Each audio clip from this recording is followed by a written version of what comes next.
Hello, everybody. Hi. We have another round of the Healer's Corner. We'll give a few minutes for people to get notified that we're here and to go update some descriptions since certain places don't automatically update everything. Hank, we haven't seen you in forever. I know Yeah. it's been a long time. I've been hiding. What can I say? Grew a beard and everything. Yeah. I know. It's a great place to hide snacks. In between healing. So unhealthy.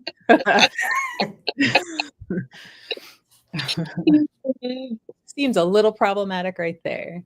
But Hank, you are Hank, you're joining us tonight to go over sound healing because you like to make a lot of noise. I do. I'm so surprised you wanted me on because I know that what I do is one of your least favorite things. When you and I were chatting earlier, and you're like, "You want me to play sounds?" And I'm like, "Sure." Well, we totally don't have to, but that's why I stream from the office because all my noisemakers are within arm's reach. So I see them around you. I see them around you. Just because I might not enjoy it, other people do. You have a whole office dedicated to it because people do. So sound healing and vibrational healing. And Maria, you even asked a good question before we even went live. Like, what's the difference between sound healing, frequency, and vibrational healing? Yeah, and I like we were talking about that before. Maria and I both have some similar training with it, but I would say all healing is vibrational healing, and sound healing specifically is what we can experience within our range of perception. Like that is here in this middle world or whatnot. Though we use a lot of energies from Reiki and Lomi Lomi and those types of things that are also a vibrational healing. It's all under that big umbrella. It's just a question of what can you tangibly experience in the realm of sound healing. Okay. I never associated that when I took Patty's class. Like I said, I missed it. I maybe just on everything else, and I missed that. Well, I don't remember for sure if I got that from Patty. Like I've had so many people that I've had training under. Patty was one of them. I had her vibrational healing class, her colorworks class, and then also medical intuition. So there was like a different classes from Patty, but then I also had classes with Caroline Sutherland and Dr. John Boyu, all kinds of different people that focus on vibrational kind of healing work. What's your recollection from Patty's class? Because you can remind me, and I can remember which file things go in. Well, I remember when she was talking about the healing, where we can take something from the client. With Yes. So that was Patty, me. Yeah, she's very controversial in that. What Patty would do is like someone could go to her with allegedly, I'm not claiming to treat, diagnose, or anything on someone else's behalf, but like, say someone had cancer, she would put their hand on them and literally suck the cancer out of them, and then she would go and purge. She would end up like vomiting and all that, and she wouldn't teach people how to do that. She's like, you can do it in less impactful ways to the body, and that's why she would teach like color works and like what color does the body need to make the cancer go from a 10 to an 8 and like bring it down. Or in our tradition of the Pakokuna, we could use something like the Huchimikwi, which is to digest heavy energy, and you could use that technique for different things like that. But she's world renowned because of her ability to work with that like on a very physical level, being able to impact people's illnesses. Yeah, that was profound. That's why it stuck in my head. And I had tried it. Even with Zane's class, I tried it. I don't like it because I have to go and purge. Seriously, I have to go and purge. I got to run to the bathroom or go outside, dig a little hole, and just purge it. Yeah, I prefer not to do that myself, though I have had clients that I've ended up purging sometimes even before the session. Like you have a client book, and I think sometimes the healing starts before they show up. And the next thing I know, I'm getting like I know that I'm already working on them. But what I have found is the case, like I had that come up a lot with people with addictions and things where I've had a similar past. And what it signaled to me is I have something still resonating with what's going on with them that I need to look at. So, like a lot of times when people say you don't want to take on your client's illness, I wonder, is it taking on the client's energy, or is it your resistance to dealing and looking at your own stuff? That they come there and all of a sudden it's just like, and you're like, I don't want to look at it. So I'm going to get sick instead. I'm going to blame it on the client, where all the time I just had to look in the mirror and, see a little bit of what's going on inside. Every client brings a little mirror of yourself that you get to Yeah. look at and work on if you're willing to. And have you found out with the sound healing too, that when you have clients come in and you do a sound healing on them, you find out that there is a little residue in you that you're doing this sound healing on this client? Yeah, almost everybody, I feel it, but I intentionally let it flow, let it go. There's that whole saying from like Black Elk Speaks, be the hollow bone. And Mhm. when we are, it's great. And whenever you do have that resistance, it's just a question of like, I need to allow this to flow and let it go as well. But almost always there's some sort of resonance. Whatever is coming up for me, I know is happening with my client. It's like kind of like a parallel track. Mhm. And then that gives me more information as to where do I go with this client. What tuning fork set am I going to use for this client? What inspirations am I going to tell them? And kind of every session's a little bit like life coaching too, in a way. Like, what are you going to be able to say to them that they can leave with that might help them choose differently? Because we can't make anybody do anything, but what we say can maybe inspire them to think about something a little bit differently without giving them the whole picture, because they have to come to their own awareness. Otherwise, it's like they didn't do the work themselves. So you could only do so much, kind of helping them to navigate to their own choice, their own space where they can make a different choice to go a different direction to kind of get out of their own environment that they created for themselves.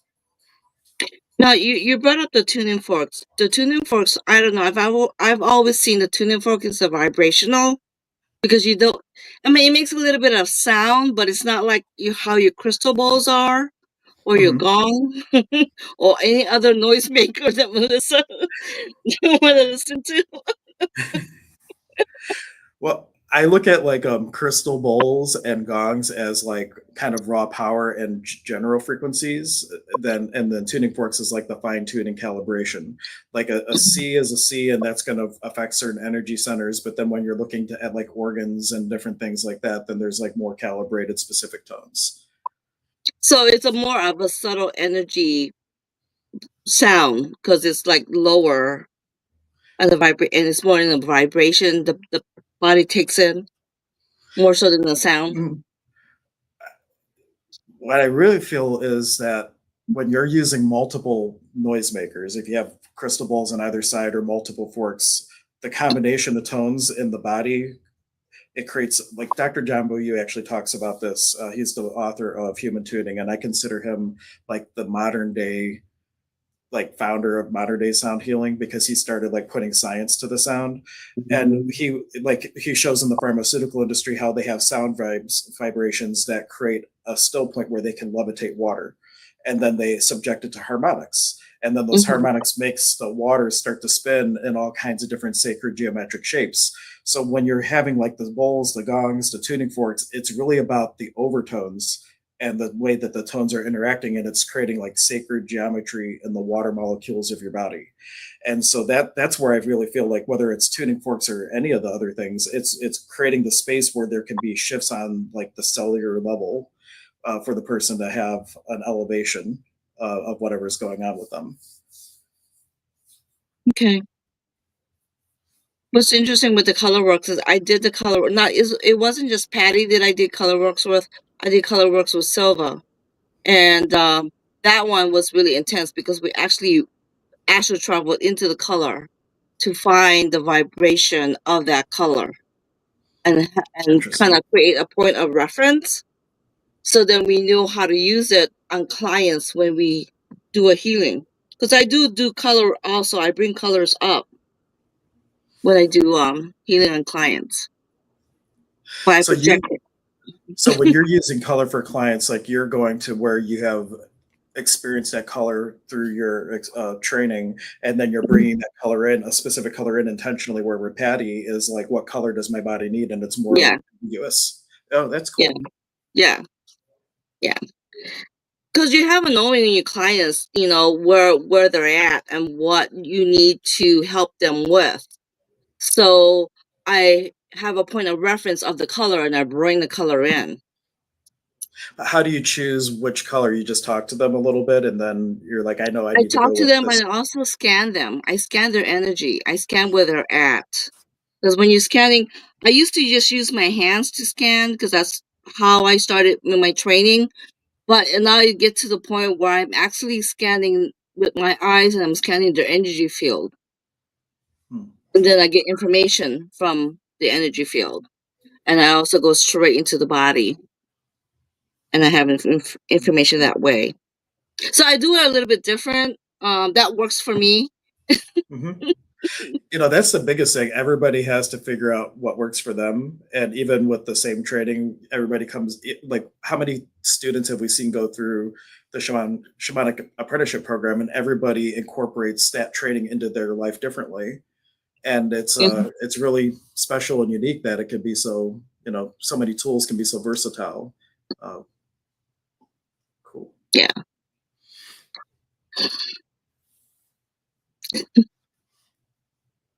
What other questions? Where do we go from here?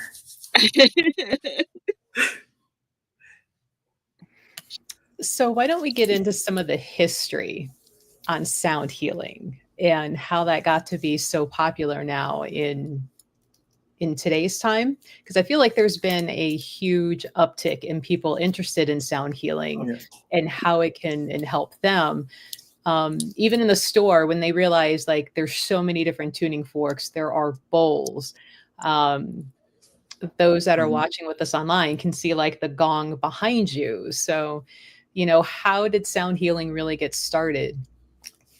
Well, it's been around like since forever, and I'll just give one reference point. I know that there was either Atlantean, I think it was Atlantean, or it might be Lemurian, but Jill Matson and her research was showing how they would use like sacred geometry with like copper on the ground and like stand at different points and do toning into a person to like help with like wound regeneration and different things. Even regrowing limbs is like some of like the super old type of stuff. And there's like theories that they built the pyramids using like kind of like that acoustic levitation that I referenced that the pharmaceutical industry uses, that they did toning to be able to levitate things. So like sound has been around for a long time, but the modern day thing all came from Dr. John Boyu, who was a clinical psychologist, and he wrote the book Human Tuning. And he just had this inspiration one day from spirit, and he thought, I wonder if you could tune the human body the same way you could tune an instrument.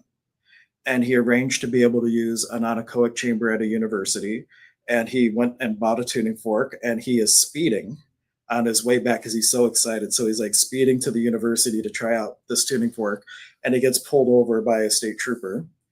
And this trooper's like asking him, he's like, where are you going so fast? And he's all excited. He's like, well, I think you can tune the human body, and I think you can do a tone, and it's going to balance this. And the trooper's just like, well, come with me. I want to show you something. And he shows him that little tuning fork that they use to calibrate the radar gun.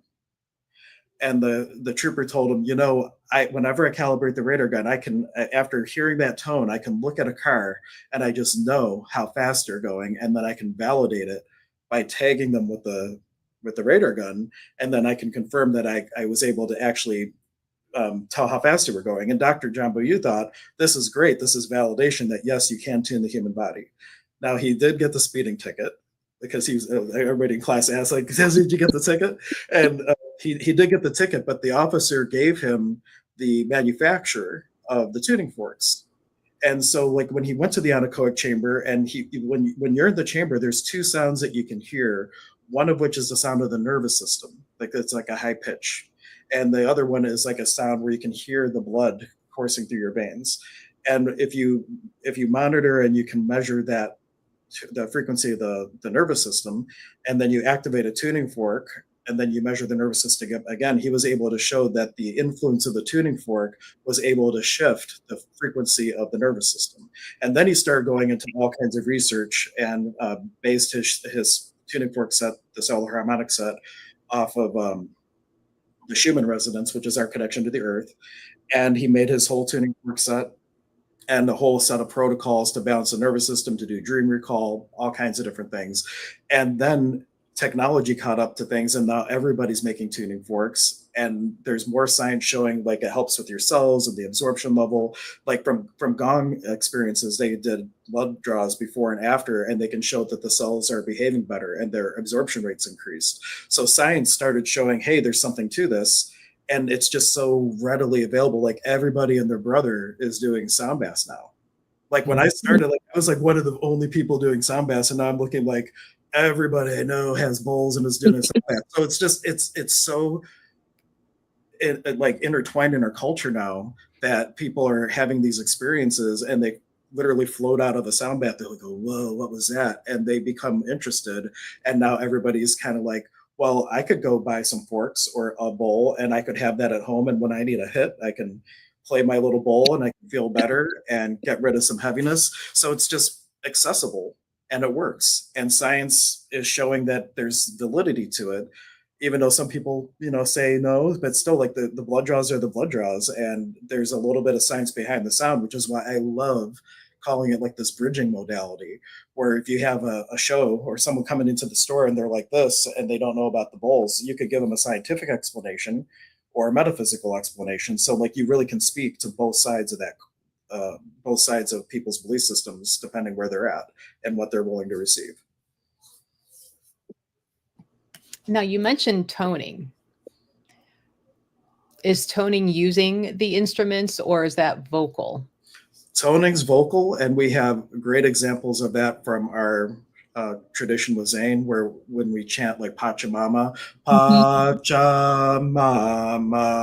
it's actually toning for the energy centers of the Nawis in our tradition, but there's also ones for the chakras where they have like Ram, and I always forget them, but like for each chakra set, for each chakra, there is a note and a vowel sound that goes with it that you could just tone. Like Om is a great example. Om, if you're out of sorts, you tone it. Or you just ask, what vibration do I need right now? And you make it. There's a great technique. I think it started with Sherry Edwards, who worked a lot with Jill Madsen. She's like somebody who the CDC even consults to like classify diseases because she can hear the frequency of diseases. She did a whole bunch of work during COVID for like frequencies that would help mitigate the virus and all kinds of things like that. But she would do you give like whatever you're working on, whether it's like a heaviness because of resentment or say you have a headache, you give it an audible tone. So you want to make it sound ugly, like whatever you're working with. It's like wah, right? And then you keep holding that, and then you double it in notes. So double it again, double it again, and you keep going until you can't go anymore with your voice, and you just go in your imagination, and then you just feel how it feels, and you've literally taken this low vibrational for a headache or stomach issue or whatever it is, and you've elevated it. And when you've done that, then like if you practice it when you don't need it, so when people aren't going to think you're crazy doing that down the street, but you practice that, and whenever you get blindsided and you feel something heavy, you could do that, and you're literally assigning it a tone and elevating it. And I've had clients where they use that and they had a headache and then they don't, or they've had an issue and then it isn't an issue anymore. So a lot of it's the intention, but there's something to be said too about naming the tone that you're actually working with and then intentionally elevating it. So the intention is also important when you're doing the tones of what it is that you're trying to create, or a healing that you're trying to create. Intention is important to the point where you don't want to box in the healing by over intending. Like you want to have the space of, I don't have any expectations yet, I know anything is possible. And then when you do have your intentions, maybe instead of having the intention like I intend for my client to be healed from cancer, well, maybe instead I intend the best for my client and I have a preference for us to work on the cancer, but it's not like an intention, because sometimes when people intend, they're like squeezing the sponge. They want something so bad, they're intending it so bad, they're squeezing so hard that that sponge can't receive anything. And so like intention is like more like an asking energy go here, energy go there, like a bow and arrow, and then you let go of the result. Because if Mm-hmm. you're expecting the result with the intention, then the intention is actually more of a handcuff to the universe than a direction. Yeah, oh, it won't work, and that's how I was trained to have the intention to do the best for the client, but don't attach yourself to the results. Right. And then also just making sure your client is actually, well, I mean, if their client's showing up, they're willing. Mm-hmm. How much is the client actually willing to receive? I think that's one place as healers, like you're holding the space that maybe they can step into a place where they're able to receive more than what they initially would have been able to receive if they hadn't come see you. Like a Yes. space that we hold where that's like you're not judging them. There's no Mm-hmm. like no walls for like a judgment that would like create a barrier, and maybe they can receive a little bit more, but then like not having an expectation. And that also means that when the people get healed, that you don't take credit for it. I was just a witness. Yeah, I do that too. I was just a conduit. That's it. Mm-hmm. I'm just Mhm. here holding the space for you. Yeah, that's really big in Hawaiian hand healing. Lomi Lomi. Yeah. There's the guy Harry. I took some classes from him, and Hmm. he would say that it's in the point where you're breathing in and breathing out, that still point between the breaths where the miracle happens, and you were just a witness to it. Yes. Yes, Kahuna Harry. Yes. Yeah, I love Harry. He's so great. Yes.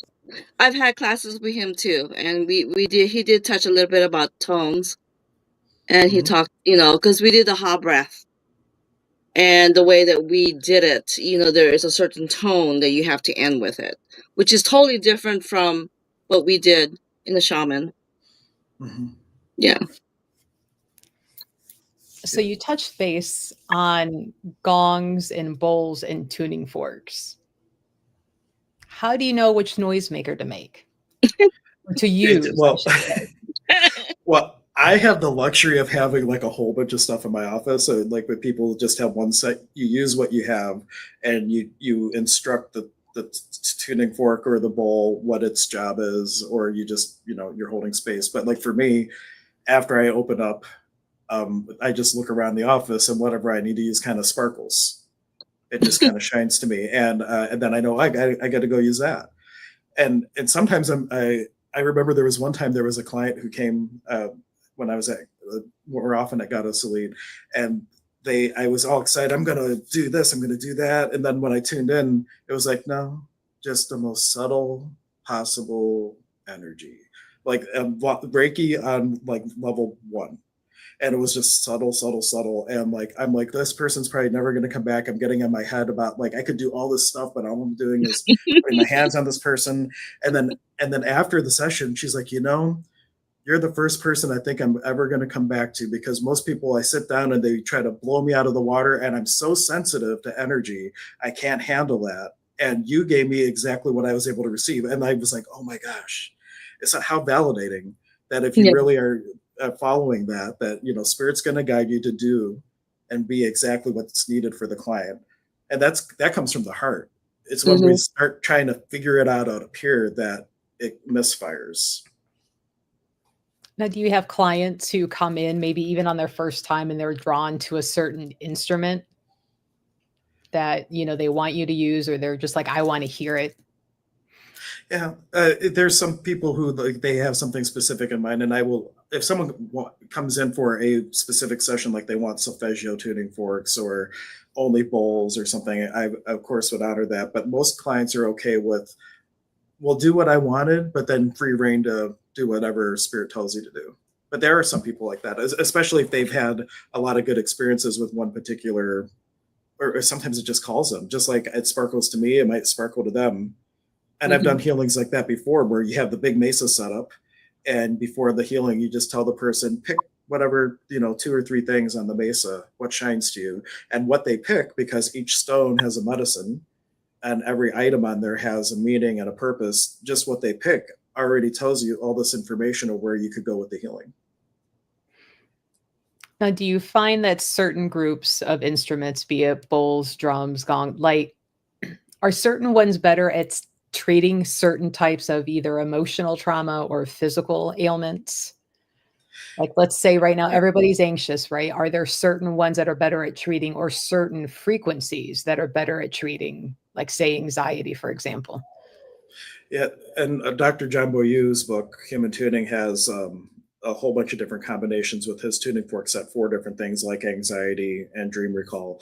But yes, like anything crystal bowl wise, almost anything, they're so grounding and they're like comforting. It's kind of like just getting hugged.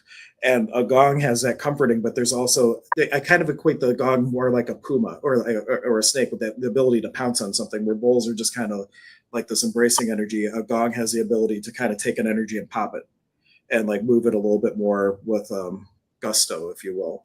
And then tuning forks, there's so many different kinds. There's ones that would be better for anxiety. There's ones that, like Fibonacci, because of the microfrequencies, is really good for getting a person to be in touch with their divine spark. So it's great for addictions because it gives them kind of like a lifeline to pull themselves out.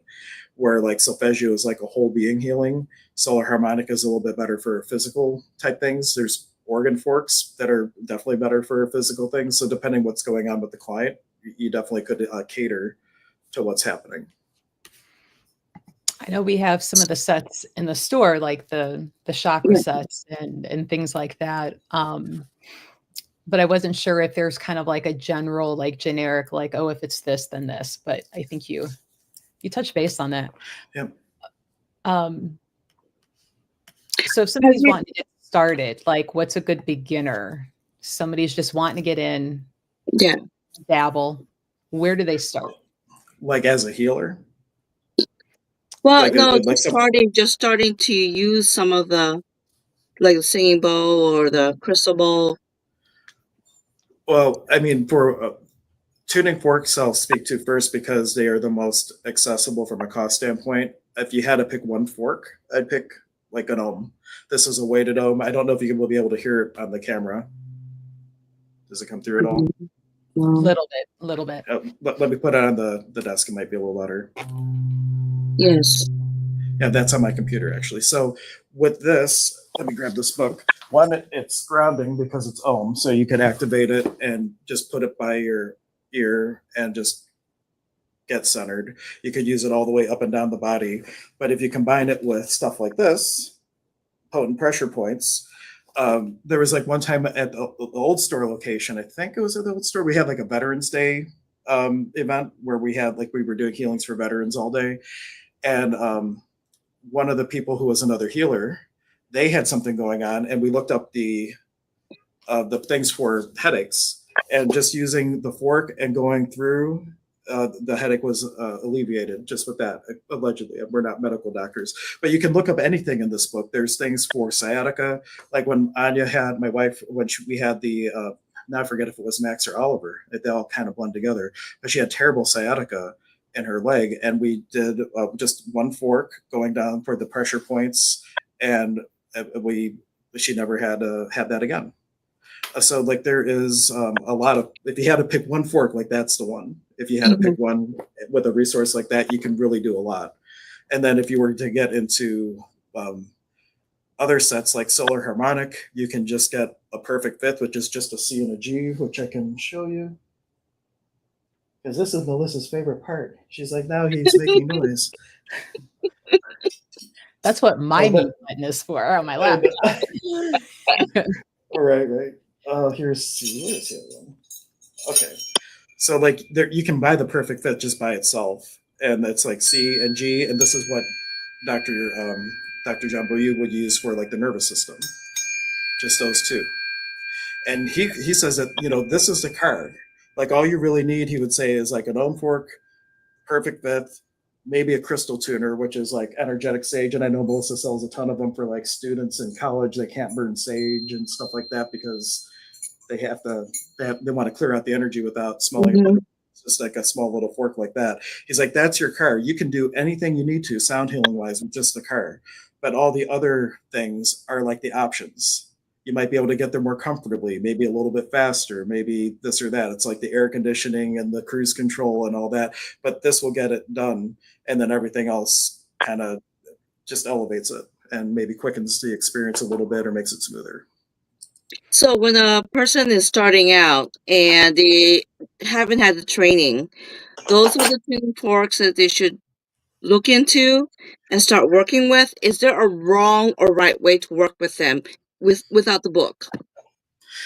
The big thing is just don't kill the forks. I see people like they just hit the fork so hard, and then it's like you see people cringe, and it's like, yeah, that was too hard. Don't kill the forks. And plus, your ears are sensitive, so like just doing like a light knee tap is you don't want to put it too close to the ear even with that because you could do damage to the hearing. Mm-hmm. All right, so it's like really light taps and just play with it, but you're not going to do any harm as long as you don't go too close to the ears. And then the other thing would be to ask people if they have any nerve damage. I forgot to ask that question once, and I used a weighted fork on their back, and they had some sort of back surgery, and it shot pain all throughout their body. And I learned the hard way. Always ask, hey, do you have any nerve issues? Do you have any broken bones I should know about? And I will never make that mistake again, I hope. The other thing you could do is put like a little O-ring on the handle. I remember one time, I think it was at an event at the store. I was doing the little pendulum thing with a tuning fork, and it slipped out of my hands, and it clogged somebody on the nose.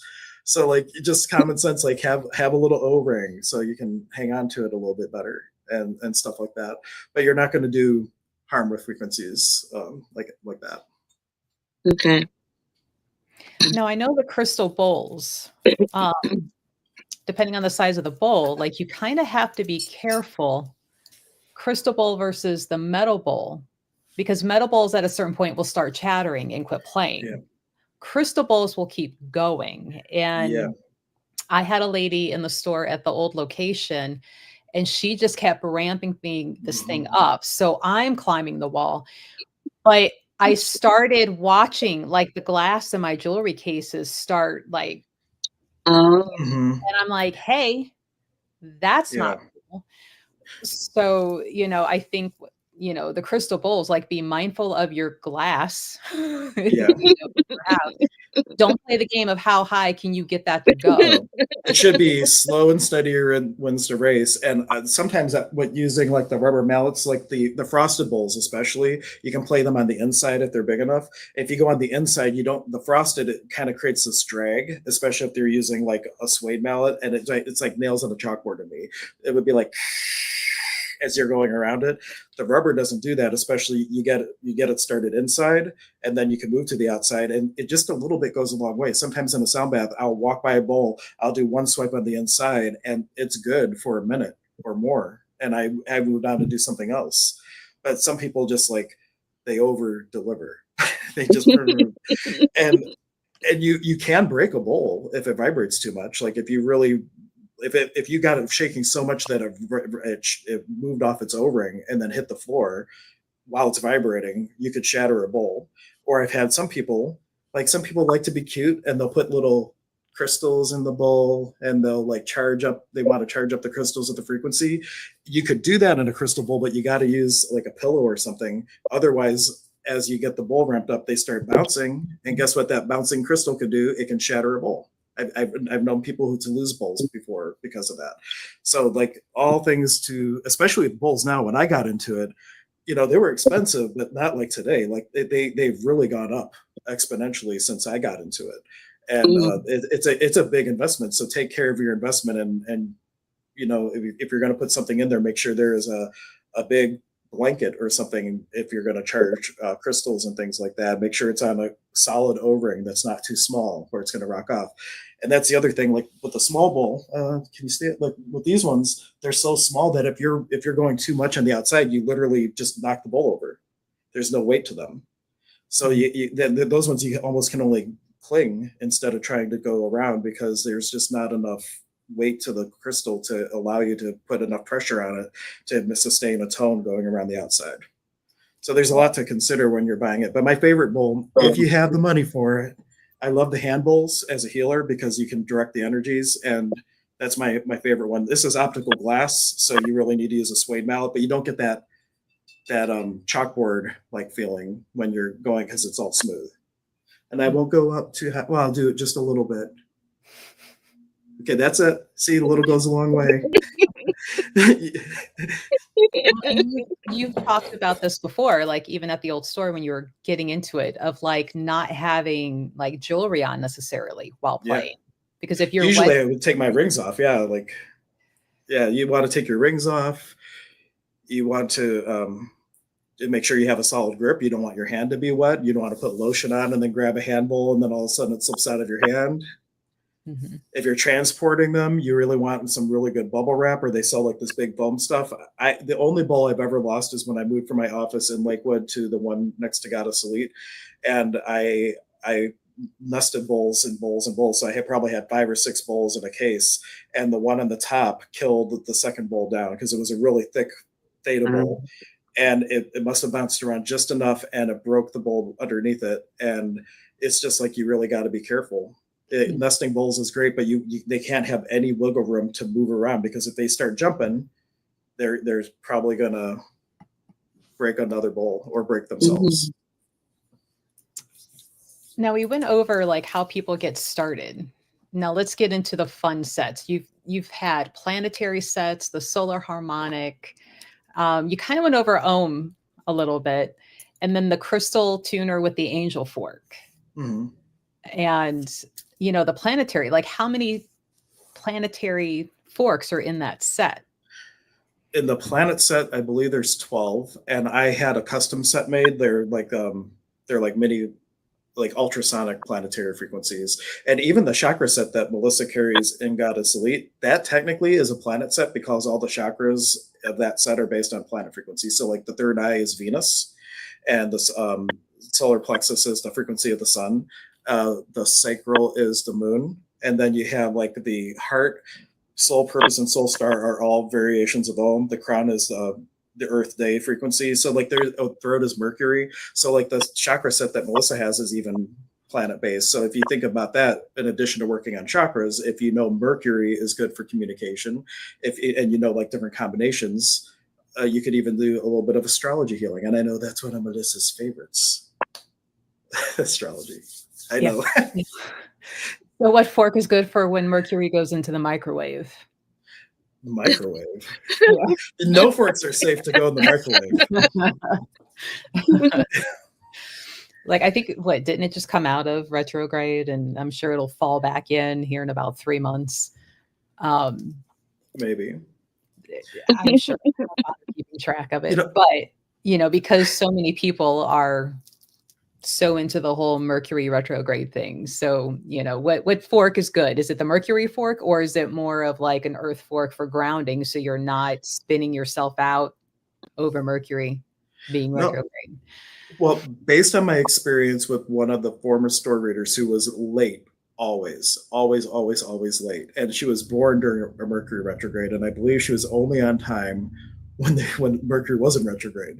And so I used the weighted Mercury fork on her, and all of a sudden she was like on time for like the next week. She was on time to everything. She's like, what? And so but was it the fork, or was it the intention to do something different and having a physical representation of the intention? Maybe a little bit of both. And with astrology, I believe it's kind of like we're Pinocchio, and the planets are like just energy poles, and you don't have to move with the energy. And the more conscious you are, the less astrology matters. So it could be a little bit of that, but ohm always helps. Mercury, you have to play with it and see. And just because that worked with that reader doesn't mean that I could go give it to my wife and all of a sudden she's going to be on time. I have actually tried that. It did not work. So, a frequency might work with me and not someone else, but they are a different combination of energies, and what works for one person might not work for another. And that's why it's really important to stay open. And though protocols and techniques and things when you're learning like a bicycle, it's really important to do everything like maybe a regimented way, but at some point it becomes automatic, and at that point it's like you can just kind of flow with it, and you're not necessarily doing things how you learned in class.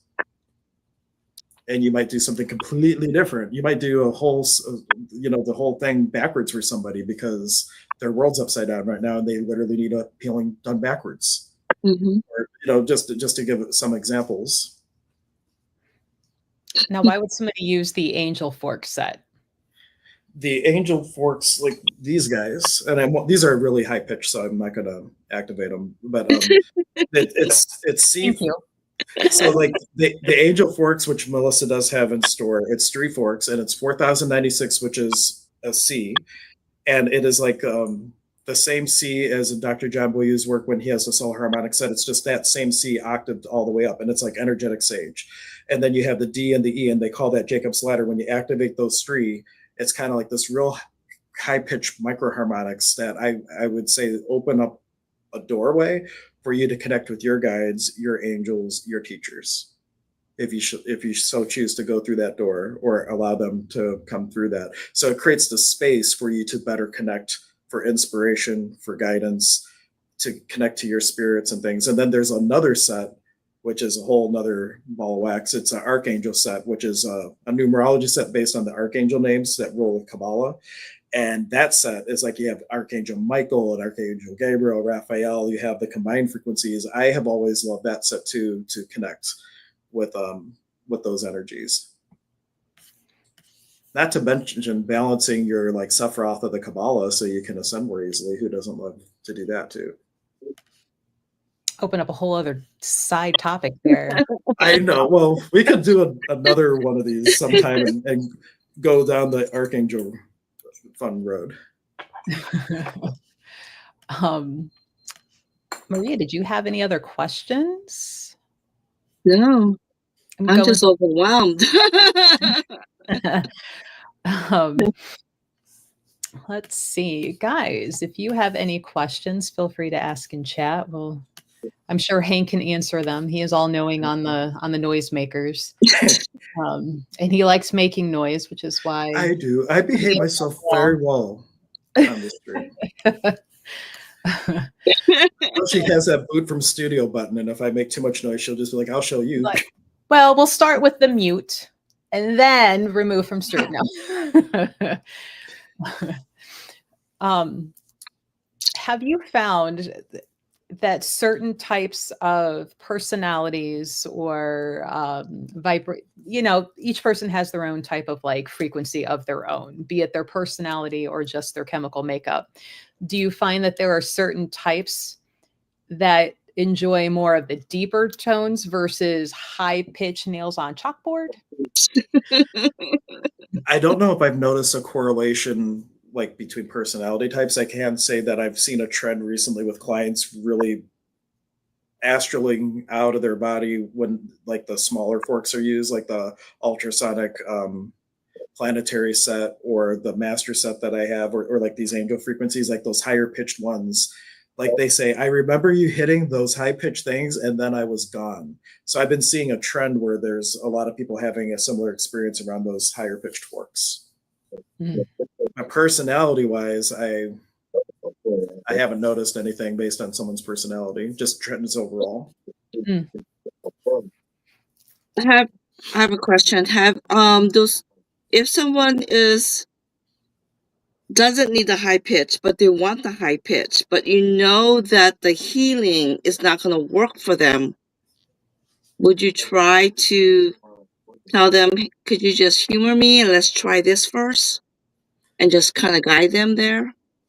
If somebody really wanted something, I may do that at the beginning and just shift, because Patty Conklin would say too, like sometimes you match the person's energy where they're at, and if that's where they're at and that's what they think they need, then you could, as a way of creating that rapport and doing what they were looking for, but then using that as a bridge. Well, we started there and now we're going to elevate to this, and then we're going to elevate to that to get them directed to where they need to be.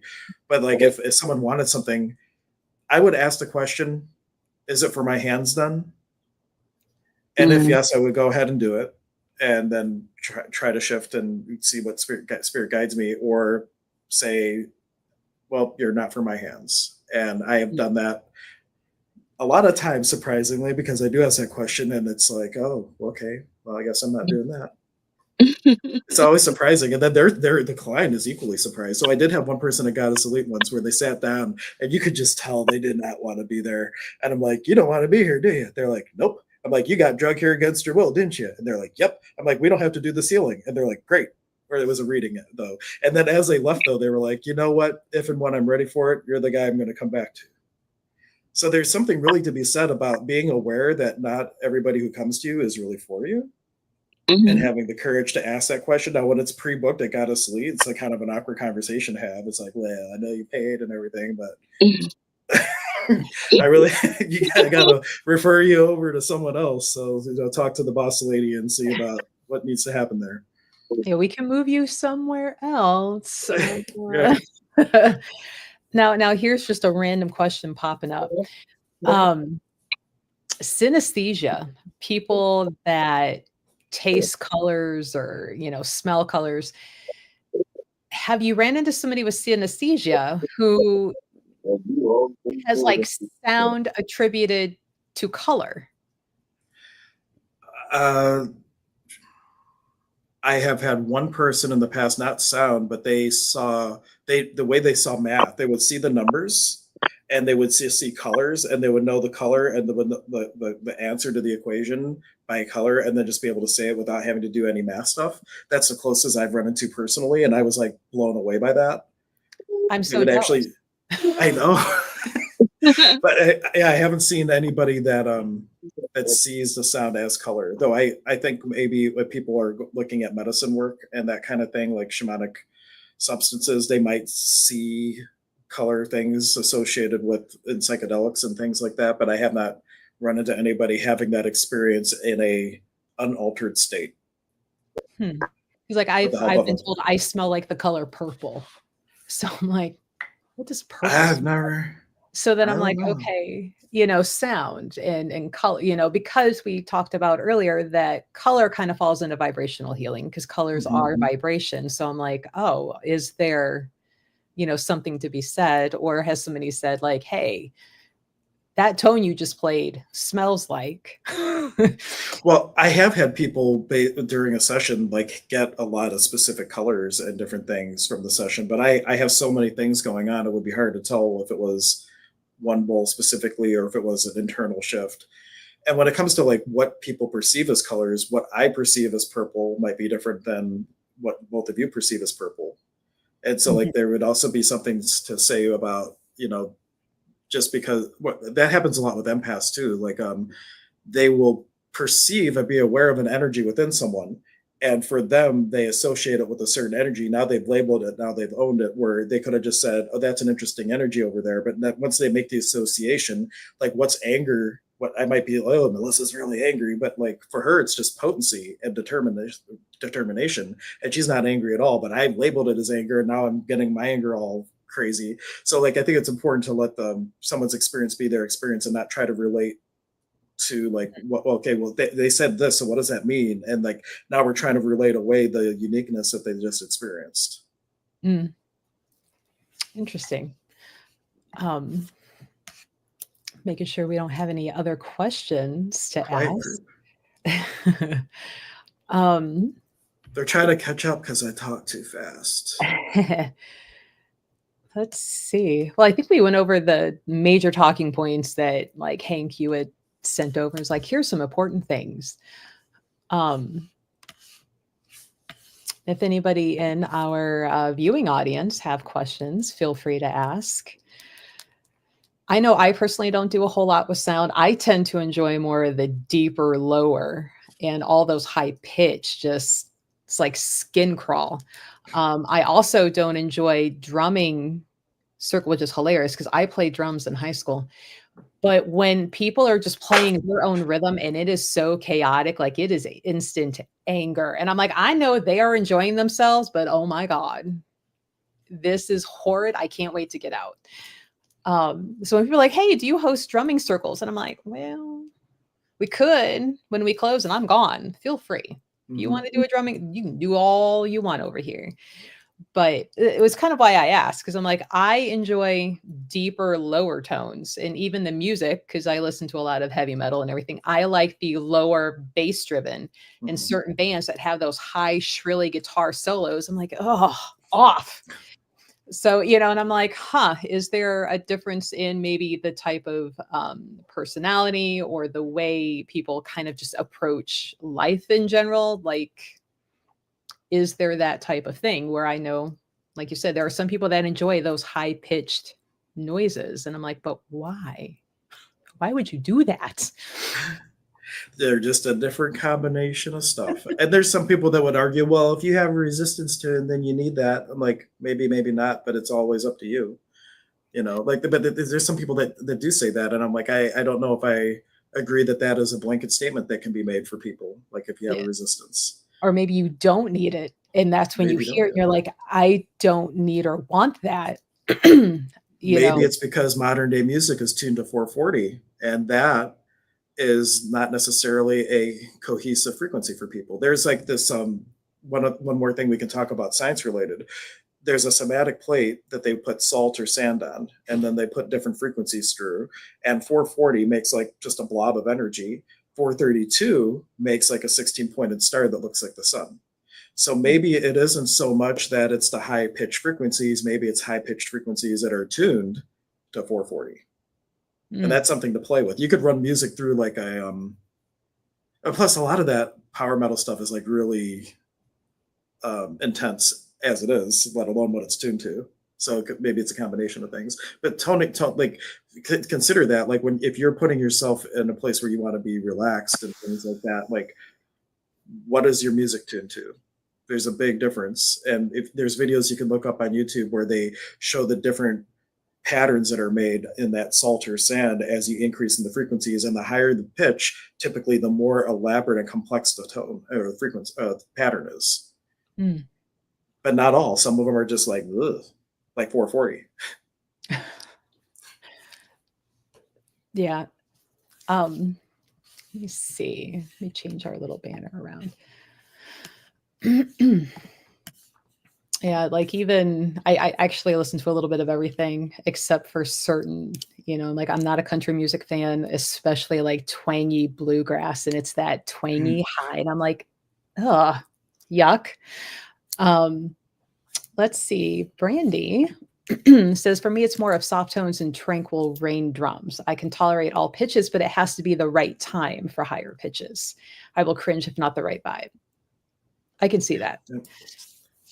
And I love, there's one of my, it's all the way across the office, so I'll get up at the ocean drums that she may be talking about with the rain drums. They're just all these little ball bearings, and you slowly rotate it around, and it sounds just like the waves of the ocean. And I would say like 99 out of 100 people, there's some people that I start doing that, and I could see their body do that. I'm like, okay, we're going to put that down. We're going to do something different. But most people will say that by itself is a journey of its own. They hear that and they're just like, out. Mm-hmm. It's such a cool, soothing sound. With drumming, I'm curious, Melissa, like from the program, we learned certain drum beats for like stalking energies and accessing different things to elevate them, like the puma and the serpent and hummingbird and condor. When it's just like a single drum, do you still have as big of an aversion, or is a rattle different than a drum for you? No, when it would be like just Zane doing it, it was fine. And even when it would be the whole class, and if everybody was on the same rhythm and not overly loud, fine. It's like, for instance, my son used to go with his grandmother to a place out in Oberlin for drumming. And I went to go pick him up the one night after work because she was going to stay later. He had school. So just getting out of the car and walking across the parking lot, I could already hear it. And I'm like, oh, that's going to be really loud. But as I'm getting in there, and I'm just already like, oh. And then it was like everybody was doing their own thing. So it was very chaotic. And even though I understood that each person was in their own zone, they were enjoying it and good for them. I appreciate that. But I'm like, this is a me problem. I can't wait to get out of this building. And, I think it was more that just it was not all together and it was just chaotic. So as much as I Mhm. love lower bass and drum, just the fact that it was just everybody doing their own thing and they were not matched up at all was Mhm. just so uncomfortable. And it was like instant anger. And I'm like, oh, why? How can you be blissed out to this? So, I'm like, come on, get your stuff. Let's go. We're leaving. We're leaving. And, it's like I couldn't wait to get out of the building at least so it wasn't so intense. And then to like just finally drive away, like, okay, we're kosher, we're back to just slow and easy and not just chaotic all over the place. Um, but that's why when Zane, when he's like, we're gonna do this, my first thought was like, oh God, everybody's gonna Uh, do their own thing, and I am just gonna go out the side door. And it wasn't even necessarily like, oh, it's we're playing music. It was just like, I know what's gonna happen. And it's a me thing, and I don't want to deter from other people enjoying that experience. But I'm like, oh my God, everybody's gonna do their own thing. I'm gonna go stand out in the hallway till at least there's a door and a wall between me and that noise in there. So I think it might come down to more of the chaos yeah. from it. I think you ended up staying in the room though, if I'm remembering the right time. You were surprised. And I was kind of sitting there slowly rocking to myself, going just a little bit longer. The door's right there, just a little bit longer. It can't go on forever. But I was not participating in it. I was not playing anything, and I was not really paying attention to what he was trying to convey because I was just concentrating on staying there and not disrupting other people by getting up. Because where I was in the room, I was on the other side of the door, so I would have had to honor and walk the way you're supposed to. I was going to have to Mm. walk all the way around from everybody and then Oh, walk between and to get out. And I'm like, can't do oh, it. that's why you stayed because you knew you Just had to walk all the way around because you were right next to the door, but you were on the wrong side. I was on the wrong side. So, I'm like, damn it. Better seating placement next time. Um, but that's the only reason why I Noted. stayed and just kind of remember sitting Uh, there, just it can't I go was on I was impressed for all the wrong reasons. forever. um, oh, we got a question here from T and Tarot. Do you get the same effects from listening to an audio such as a YouTube video as you would physically being present with a bowl or fork? Not technically, unless you, depending how it's recorded and how you're playing it, you can get close. The thing is, like, you lose the harmonic effect if you just have one speaker. You're not getting like the tones interacting in the body the same way and creating the still points. So the harmonic effects are lost, but the sympathetic resonance, like if you have the frequency of a healthy chakra, you're going to get that and it's going to help the chakra. So you do get an effect. I don't believe you get the full effect from the harmonics possible unless you have like a full surround sound thing and it was recorded for all the different tracks to happen. That would be the closest you could get if you were listening in that way. And then there are some things that you have to listen to it virtually or with headphones. Like there's something called binaural beats, which is a whole other realm. There's tuning forks you can use for that, where there's like a fundamental fork, and then there's a fork that's close, but just enough difference for the frequency of theta and the frequency of alpha, beta, delta, etc. And for those, you have to have like, say it's 440 going in one ear, 444 going into the other ear. Your brain perceives the difference as 4 hertz, which creates like this like effect in your head that helps your brain waves move to that frequency. So for stuff like that, you have to like do it virtually or like with the audio track, and it must be with headphones and it has to be recorded right where you're getting one tone here and a different tone there. So there's some things that are actually better when it's virtual like that. It's funny when you say you have to listen to it with headphones because at one point we had a huge CD disc changer, and at one point we tried to play some of those on the overhead, and it sounded so weird and in a way creepy because of how it was coming through the speakers, Yeah. and it was bouncing between the side to side, but because it wasn't like channeled or Mm-hmm. closely, it sounded really really weird. And I'm like, well, next CD, we'll not be Yeah. doing that one right now. But the ones that were just mostly musical with subliminal worked okay. And we had a reader at that time who, would say that they only read the runes. They weren't, psychic and this and that. They were just reading what those runes said. And we would play the psychic development one. And that speaker was right above his head. And wouldn't you know, after a while, a few weeks of this happening, he's like, my intuition is really picking up. And I'm like, I know that. I know how that happened right there. My own little science experiment. He was the control. There's actually a fork for that too. It's the astromental frequency, and I forget the actual frequency, but it's like a tone specifically for helping with development of intuition, or for organs like the pineal gland and the thymus. There's like organ forks that also relate to the ability to open up that you could use to help with intuition and that kind of thing. See, we're coming up with more stuff. One question can send us in all kinds of different directions. Right. Though touching back on the YouTube thing, Astro who? To what now? It's called the Astro Mental Fork. And I would have to follow up with, I only have one of the forks, and it doesn't have the tone on it. It doesn't show what the frequency is. And I have not found it again in the wild, but the Astro Mental Fork is a frequency for the helping of development of intuition.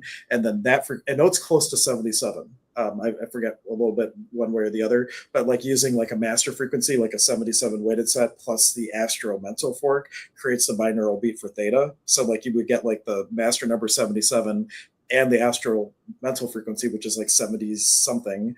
And then the binaural beat that would all help with intuitive development.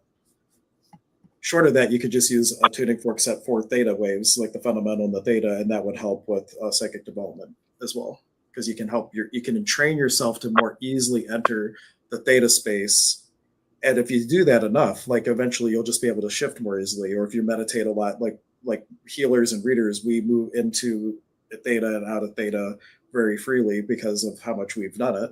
And all you have to do is train yourself to do that, and you could be able to turn to your need to know channel without having to go through a whole bunch of hoops if you do something that you can anchor that frequency for yourself.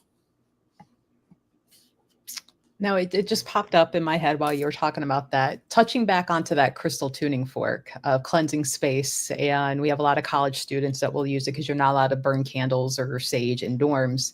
You have a fun story, Hank, of how you use that fork to clean out what was it, an Airbnb at Lilydale? Oh, I vaguely remember this story. We got in trouble for that, but I don't know exactly why now. Like you used the fork, yeah, and all of the spirits like left. Yeah, it was Jesse was upset with that. So when I was at fellowships taking my 2-year training, we were like a bunch of misfits because they were like had these roles you weren't supposed to do certain things, and like I used a crystal tuner, and apparently some of the spirits of that house that were like kind of staples weren't able to cohabitate for a long period of time after the crystal tuner was run. So a crystal tuner doesn't like eliminate the spirit. What the crystal tuner does is it changes the vibration of the space enough where there is a dissonance between the space and spirits that are of a lower vibration. And so like you use that, you can do Reiki symbols on the walls too to just supercharge it a little bit. But yeah, we got in trouble for that, and also spoon bending. We spoon bent all these spoons, and then they were just laying out on the table, and then there was like a paid guest, like not that we weren't paid, but that wasn't part of the school that saw that and was freaked out.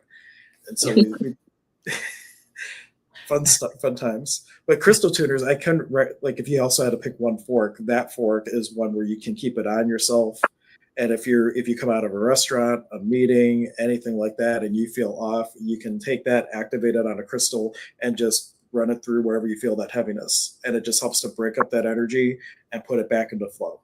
Best when combined with some sort of energy practice, be it Reiki, be it one of the ones that we learned from the shamanic program, combined with something, because you break up the energy, you got to flow it. So even if it's as simple as I'm connecting to the earth and I'm giving it to her, that's great.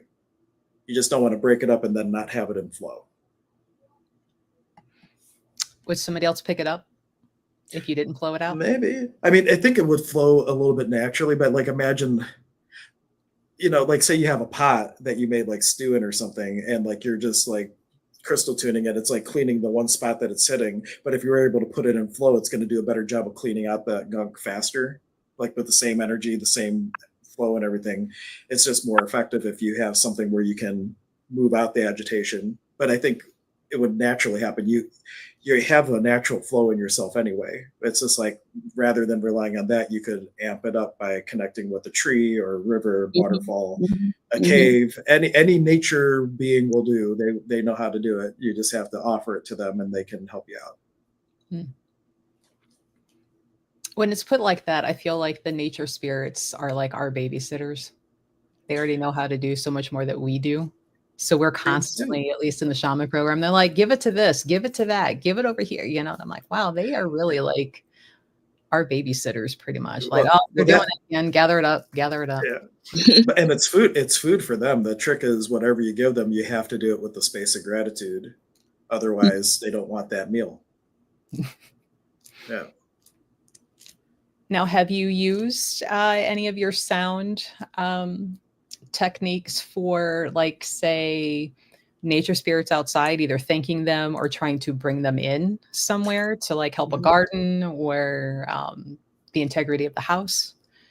Yeah, I've used a holy host, like actually even with Zane once I forgot which program it was, but we had forgotten a bell, and we used the bell a lot when calling in spirits, but I had a holy host fork with me, and that worked fine. So like chimes, bells, all that kind of stuff, those are all really good things to open up doorways to the upper world, which is one reason you have churches, and they have what up in that little tower? A bell. And they're ringing that bell. You know, I went to a Catholic mass for the first time in ages, and I'm just like watching what's happening. like, wow, these priests are little shamans. There's a lot of mysticism happening here. I was blown away. But then there's also a lot of like, I don't know what word I want to use, but like you have to take the best and leave the rest when you're in that situation. When I say, oh, I was just seeing the comment. Yeah, I was gonna say, when you say breaking up the energy, are you altering the frequency or removing it? So I look at it like a boulder, and it's kind of wearing it down, and it's like slowly altering it so it becomes smaller. And as it becomes smaller, that stuff moves out. And so in shamanism, we call it hucha. So you have this heaviness, and it's important to note that it's not saying it's bad or good. It just means from where you're at, relatively speaking, it's heavy. And so you do the crystal tuner, you run energy processes to take that clump of heaviness, vibrational medicine, color works from Patty Conklin, whatever it is, to shift its vibration from C to A or whatever the case is, and it will shape and shift, and it will reduce or transform, transcend a little bit. And then it's a journey. Like with all healing work, with all wounds, it's like kind of a journey. And sometimes the same things come up. It's not that you didn't deal with it, but it's like a staircase, and you're getting another level of that same experience where you can have a deeper knowing. So you're altering it to elevate it so you can have a more conscious understanding of all that. And over time you can eliminate it, or like from a heaviness standpoint, that same thing that was heavy now is lightened, and it can be fuel for your possibilities. And I give the example, like we have one technique called the Saman Chikui, which means Father's Rain. And it's like this gentle rain, and Zane says that's for the white milk, the white chocolate hucha. There's white chocolate, milk chocolate, dark chocolate, and there's different things for each one. But even that light energy over time, it will reduce that boulder to a pebble or a grain of sand. And the greatest testament is look at the Grand Canyon and what that little water stream was able to do over time. So like it's just a matter of staying the course. But we're impatient people, and we want everything to be done yesterday. And that's the thing. It's like, no, you stay the course. You know what you need to do, and you keep doing it. You stay the course, and eventually there's a tipping point where you start to really see the results, and then you stay the course some more, and you keep going. But we sometimes will stop doing something because we think it's not working, or we think it's worked, so we stop doing it, and it's really a continuing active journey. So I kind of went off on a tangent a little bit with that. I don't know where I get that from. It must be one of my teachers. Zane, I'm looking at you if you're watching. He hasn't commented. I don't know if he's there or not. Maybe he's lurking while he's like doing whatever Zane's doing. Yeah, maybe he'll catch the replay too. But that's a great question. Let's see. Yeah, guys, if you have any questions or comments, feel free to put them in the chat.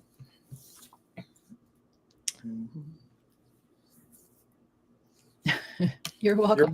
You know, one other comment on the altering your frequency or removing it. I'm of the belief that though we experience ourselves as separate, like really, we're all one. You're the only one in the room. It really is about an altering and an evolution of yourself. Like where are you going to remove an energy from, and where does it go to, if we're all one?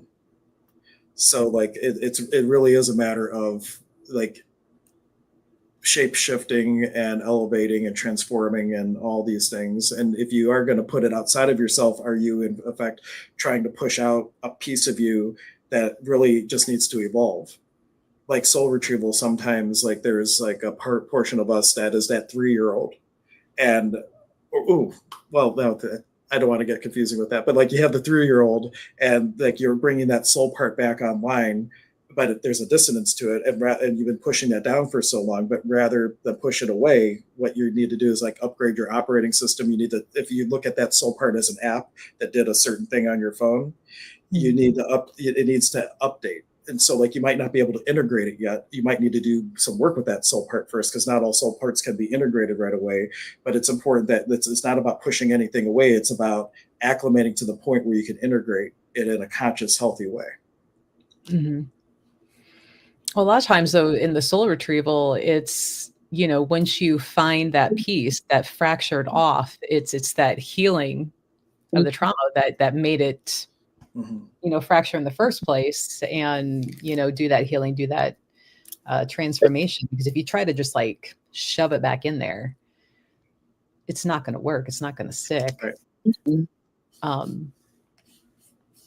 And no soul retrieval fracture is from something minor anyway. So right.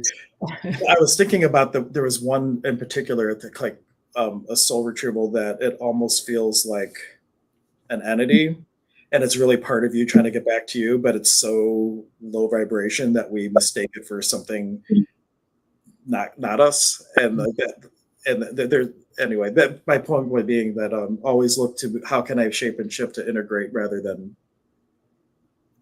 keep it up. Put it in a box in the back of the shelf on the far back corner. You could. Like I buried stuff in the earth. I'm like, here, why don't you help elevate this? Because I don't know how. And I left things buried for a year, and then I went and dug them up.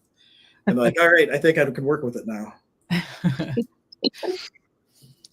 And what that really is saying is I'm giving this off to a part of me that knows what to do with it until I'm ready to integrate it to this aspect of me that, so it really is still keeping it all you, as long as you have the right intention. Mm-hmm. I mean, to keep this tangent going,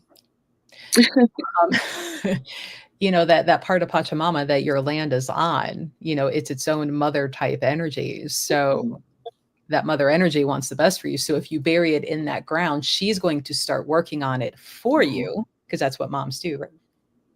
Blanket moms in general, right? Not every mom's great, but Pachamama, she's pretty fantastic. So when you're ready to bring it up, she's already started that shift for you. Mm-hmm. So now we're all going to be burying boxes in the yard. Tian Tarot says, ooh, I like those analogies, updating the source code for the app by inserting healing codes to make it integrate with a new operating system. There you go. Yeah. I mean, there is that theory, right? We're all in just a computer game or a computer simulation anyway. Potentially. And with entanglement theory, it's really coming down to there's one particle that moves infinitely fast, so it appears to be everything, but it's really all the one thing. Mm-hmm. So the science is kind of catching up with it. Yeah.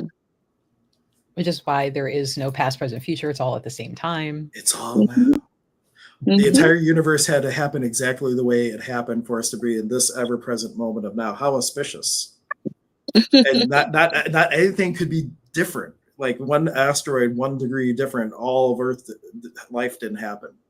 So like really everything, they would say everything from the beginning of time had to happen exactly the way it did for you to notice that billboard after asking that question that made everything make so much sense to you. Like things like that, the synchronicities at play, like it's just so amazing. And all we have to do is actually show up to receive it.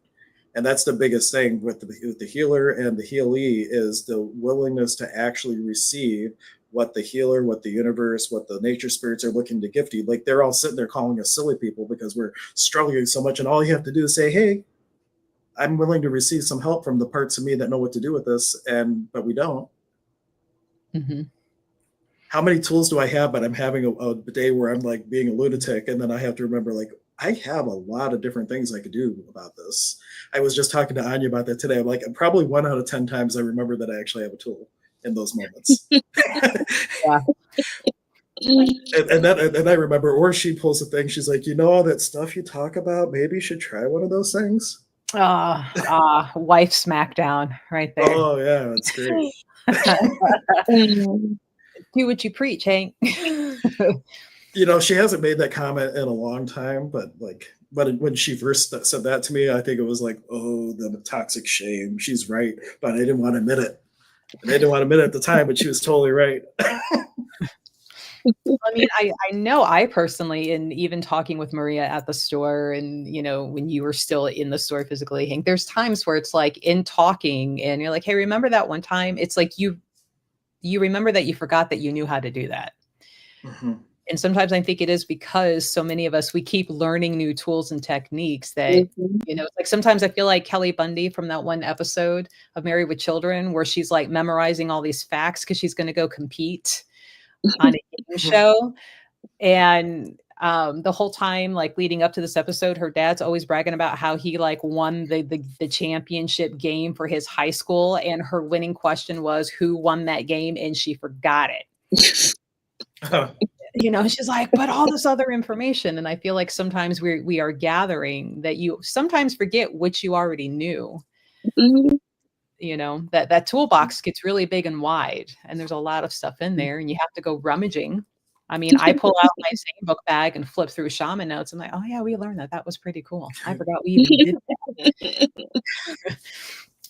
that. Or Sue Ball comes in and she's like, well, why not this? And I'm like, I forgot that was sometimes it's hard to see the label on the aquarium, but when you're inside the aquarium, someone else comes in, they can just read, oh yeah, that's this, and they have such a clear perception. But while you're in it, it's sometimes hard to see, which is where, elevating your perspective using a nature spirit like a hawk or a condor, like going on, like saying, help me elevate my perspective so I can read the label on whatever this is, so I can make a better choice or a different choice. Not that there's a better or wrong choice, but make a more conscious choice.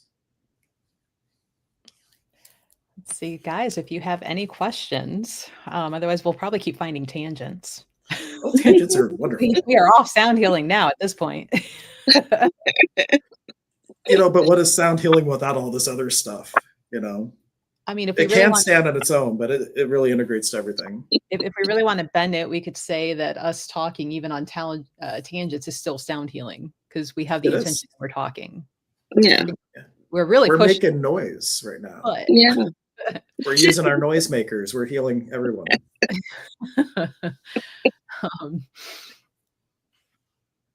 Now, Hank, you do monthly sound, baths there at your office because you're near the store. You're not next to us anymore. Yep, I do. Choice. I banished you farther down the road. I should come back though. But, yeah. I do have an office in Westlake, and my website's really well. Actually, I don't have my name up. Okay, but my name, Hank Setala, SETALA.com is my site. And let me know that you know me from Goddess Elite. Or if you are interested in tuning forks, you can have a buying appointment. But what I like to do is honor the store when I know there's a referral. So please let me know you're from Goddess Elite so I can say thank you, Melissa. But Melissa carries a lot of my stuff too. But like my sound baths are usually on the 4th Friday of the month. This month, it's going to be the last Friday of the month. I just had to move it because we have to go to Cincinnati to get an instrument for Max. So my son. Yeah, he is quite an accomplished bass player to the point where we're getting him like an intermediate bass, and it's going to be a whole deal going to get it. Because not many places actually stock these things. They're like huge and expensive. He too likes the lower. Yeah. Yeah. He does. He practices a lot. so much that he was having pain. We had to bring him to the doctor because he was practicing so much. He was having like he pulled a muscle or something with it. But he's really good. All right, and guys. Oliver's the noisemaker with the drumming. You'd like him. I mean, yeah, I played quite a few, but drums were my favorite, even though the band teacher at the time pretty much told me girls don't play drums, they play clarinet or flute.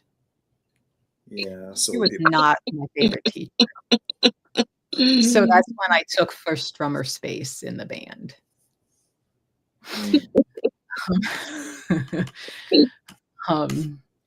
Let's see if you guys have any questions about sound healing, vibrational healing, toning, anything of that sort, anything that falls under the umbrella. This is when you get to pick Hank's brain about it. Since, you know, you're not in the store anymore, Hank, you can't come budging on Thursday. Shame. You used to be there. Because anytime someone's about tuning forks, I'm like, oh, that's that guy right there. He will make all the noise. He knows all about it. But well, maybe we'll have to revisit things with that. So it's been a long time. We went over angel tuners for helping open that door for angelic communication. And you said even like what, spirit guides and higher self, Hank? Spirit guides. It's like the high frequency microharmonics are opening the doorways for you to have that communication. So it's like combined with you use those, create the space, and have the intention to connect, and then see what you get. And know that they don't talk to us like we're talking to each other. You might get visions, you might have a feeling. Everybody's different. Some people get it like the way I get it. I get like a suitcase of energy, like a little packet of energy, and then it goes. So like that's how it comes in, and then it's like taking out everything and reading that. Where some people see visuals or hear something. Everybody's different. And that's where it's important. Don't compare how you get information to somebody else. Otherwise, we talk ourselves out of being empowered because we want to get it like somebody else gets it, and that's not the case. So tuning forks plus intention plus willingness to have it be what it is. And then the planetary forks. Wow, words are hard today. Again, why would people use the planetary forks? Well, if you know what planets are ruled by what chakra, you could use it for energy balancing. You could, if you're a good astrologer, which I am not, you could run someone's natal chart and the aspecting planets, the transiting planets rather, and based on what's going on in their chart, pick the planets that are going to help balance them out.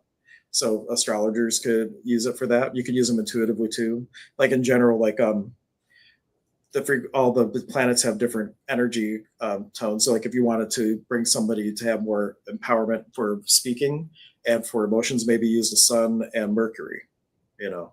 Or if you want someone for creativity, perhaps use the moon because it correlates to the sacral chakra and things of that nature. So you'd have to know a little bit about the planets in astrology. But you could do that. And even the position that you put the forks, you could do like a square or an opposition or a conjunction. And it feels different to the person on the table, depending on how you have the forks interplaying above them. Now you're making it all complicated. Well, the planet set is like not a set I recommend, like in and of itself. The chakra set's great because they're labeled for what they're good for, you know. But like that straight on planet set, it's either you have to be comfortable using it intuitively, or you have to know at least an intermediate level of astrology and or the planets. So not for the beginner necessarily. I would say it's more intermediate. Okay. Beginner would be solar harmonic, chakra set, and then solfeggio. If people like solfeggio forks, that's like a numerology set. It's all based on repeating patterns of 3, 6, 9. That is my go-to set. I use that out of all my forks, probably the most. And consistently from session to session, that's the set that shines the most. I mean, for the visual, and now I wish we had the picture of it. Hank comes in with an apron. He's got forks in the apron. And when he gets going, he's got like 6 forks in each hand. And I'm like, Edward Scissorhands, but with tuning forks. Well, you know. I'm up from the apron to little holders like this because they hold 20. The apron only held like 7. So, and I'm pretty sure back on our YouTube, if you go back a couple of years, Hank, you would put up a video about like some of the sets, and in one of those, like you've got like a million forks in each hand, and you're doing it. So, Yep. if you want to test your dexterity, Yep. how many forks you can hold. I have a lot of those videos on my TikTok channel and YouTube Shorts. If Sonic Shaman on YouTube, the YouTube Shorts I have there, I have a couple videos like that, or Sonic Shaman on TikTok. I think on Instagram I'm Sonic Shaman 528 because someone had Sonic Shaman already. If you'll find me. But I do, and then Anya calls me like Edward Tuning Fork Hands because he had like the scissor hands, but I kind of look like the tuning fork hands. Yeah, I can see it. All right, guys. Well, if we don't have any other questions from our friends and viewers, we'll start wrapping up. Because it's been an hour and a half already. That went by kind of quick. It did. Yeah, it did. But so make sure you look up Hank on his socials. If you go see him in Westlake, let him know you found him through the podcast here in the store. Now, Hank, how often are you in your office, or do they have to book ahead of time? Are you there for walk-in? I will post if I'm there for like office hours, but typically I'm here when I have an appointment. If you go to my website, there's a phone number. You can text me to set up an appointment, or you can book online. I have more availability if you text me because I only put so many hours up. But if you I have more flexibility depending what you need. Like I'll do sessions on weekends or evenings, like the times that are not available if you are just looking to book online. And if you go to goddesselite.com, I am I do virtual healings and readings through the store. You can book right on Melissa's website for that. Mm-hmm. So you can get Hank via Zoom through our website. Yeah. Now, Hank, since you already covered this, that how does Zoom affect that frequency? Since you said YouTube could mess with it, that you're not going to get the correct harmonics. Yeah, you will get the sympathetic resonance. And what I do is I use my mesa, which I have next to me, and I do like a variation of a ceremony where I have people connect with the mesa and breathe it into this healer's mesa. This is my Pampa Masaic mesa. And then I put it on the table with the camera on it, and I use it as a proxy for the healing work. So because of the way that it's connected, they get a little bit more than you would otherwise. But you would still, from just the tone part of it, get all the sympathetic resonance, like the shifts in the organs and the healing centers, the chakra centers, energy centers. You still get all the calibrations, if you will. It's just like the harmonic part is a little bit different. But I think I get around that by using my little mesa trick. Even that's making noise. Like there's a lot of stuff in there. This thing could knock someone out, I'll tell you. My Kintu Misha has like a stone in it, but this one has like a lot, and I could knock someone out with it. That's for the clients that just won't settle into the healing, just whack them down. Yeah, whack them down. Relax a minute. So that is more like your master mesa, since it has a lot of energy compounded. No, which mesa? This one? That one. Yeah, this is the Pampa Masaic mesa. So it's like the healer's mesa. I open that and would let people handle the stones or choose from that. Where the other mesa is just for me, and I don't open it. I mean, I might use it in a healing, but I don't. I would not let someone handle that one or anything like that. And that one's more personal development. The stones that you start with are placeholders, and then that one you are gifted the stones from nature as you go. And with this one, you find the stones and you power them, and there's like 3 stones for each one of the, not directions, but like each one of the quadrants, if you will, of the mesa plus a couple. So just different. Third level, though, and 4th level Misha spread, I guess you would say. So judging the mesa, right? That was always kind of a joke. In the first couple of years with Zane, because he'd come around with his mesa and he'd bop you and like push really hard, and you're like taking a step back. And so by the time you get to me, I'd put that foot back and brace, and like I know he's gonna push with that. Especially at the lake, you do that Musak carpide. It's like boom, boom, boom, boom, and then right in the forehead. And I remember thinking the one time, like when you and I were going through the training to teach it and everything, and we had to do to him what he was doing with the students to prove that we knew it. And there was that little part of me, I'm like, I'm going to push him in the lake. Like, That would be fun. Pookley, Zane, Pookley, we're going to, whoops. And I'm like, nah, don't shove the teacher in the Lake Erie. Yeah. And for those not familiar with Quechua, Puklei is perhaps my favorite word in all of Quechua. It means play. Wilka Puklei, sacred play. And the whole idea is to approach healing like play and not being too serious about it. And that's the space where a lot of just whatever needs to happen can happen because it's just play. Mm-hmm. Yeah. So, my second favorite word is Pachacuti. World turned upside down. You can keep your Pachacuti, let me tell you. I think I just finished mine finally. I'm good for now. but you know, everybody could probably relate to the idea of, like, people have their midlife crisis and that type of thing, and what it is like your whole world gets turned upside down.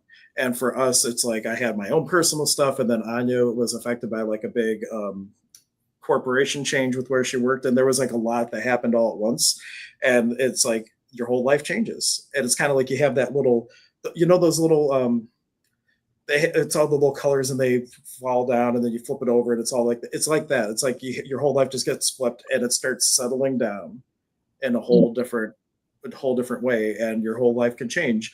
But some people, when you're resistant of that, it's not a fun experience. But it's worthwhile because at the end you're totally. I was not resistant. Hell, I didn't even know it happened. I do. Yeah. Melissa had a real good one. You know, I seem to do things big and hard. That was. I'm happy that we could support each other while we walked each other home. Yeah. So, you know, a couple, like, what, 2-3 years after all of that happened, and we had a student who was like, I want a Pachacuti. I'm like, the hell you do? Come here. Come here.